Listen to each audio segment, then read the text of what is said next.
I'm Ayesha Vasdev. I'm the founder of Sangeetcar. We are an organization that works towards reviving and preserving dying folk music in India.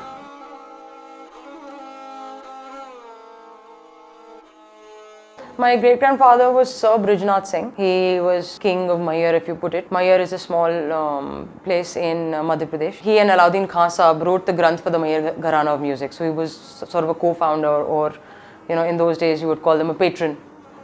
So, and then he had people like Ali Akbar Khan Sahib and all those people who were his court musicians. It was there. Music was always at home. There was mom playing Hindustani classical, dad doing his entire 60s, 70s, 80s pop and all those other genres. My dad had come down to London. We were having a conversation, and he was telling me how the Katputli ka khel jo hota tha when we were tiny, that Katputli ka khel gayab ho gaya hai, ab ho nahi raha hai. And that came to me as a shock because that's something I grew up with. Once I came back here, I travelled extensively through Rajasthan. I came back home from my travels and told Dad, I said, Dad, this is what I want to do.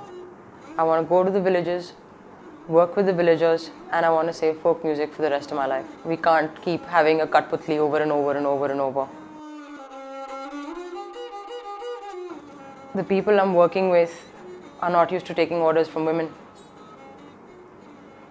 They don't like it at all. First, they don't identify with this concept of a woman stepping out of her house and doing all of this.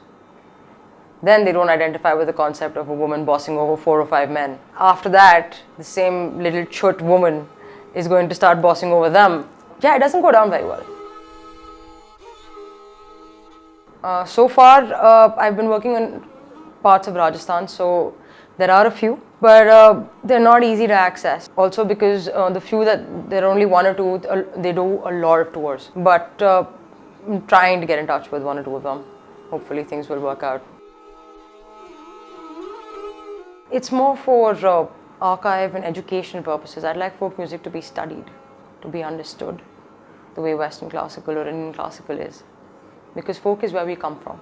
And then we'd like to talk to educational institutions that teach music and ask them to come and collaborate and try and make a curriculum out of folk which could be taught in, let's say, colleges or schools, so that, because when does a form of art die?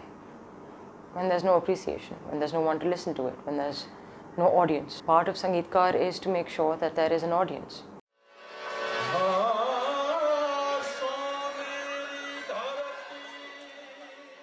In 2017, I took 4 artists from villages of Jaisalmer to Japan for the Namaste India festival.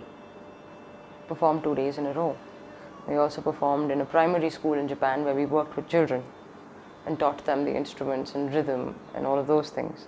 So far, everything that I've saved up is going into this.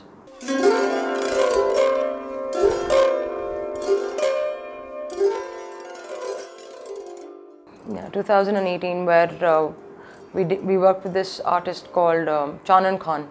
He's from Jaisalmer, a small village outside Jaisalmer, and he was the last person in his tribe to be playing an instrument,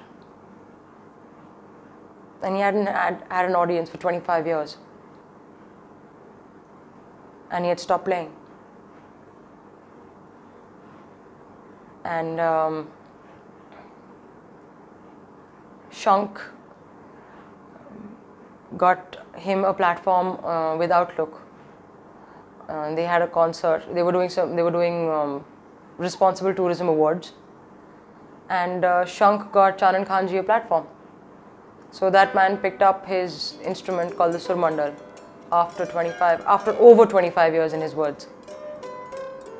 And earlier there was 1, now there's 2. We bought another Surmandal. Not bought, we had to get it made because you don't get these ready-made.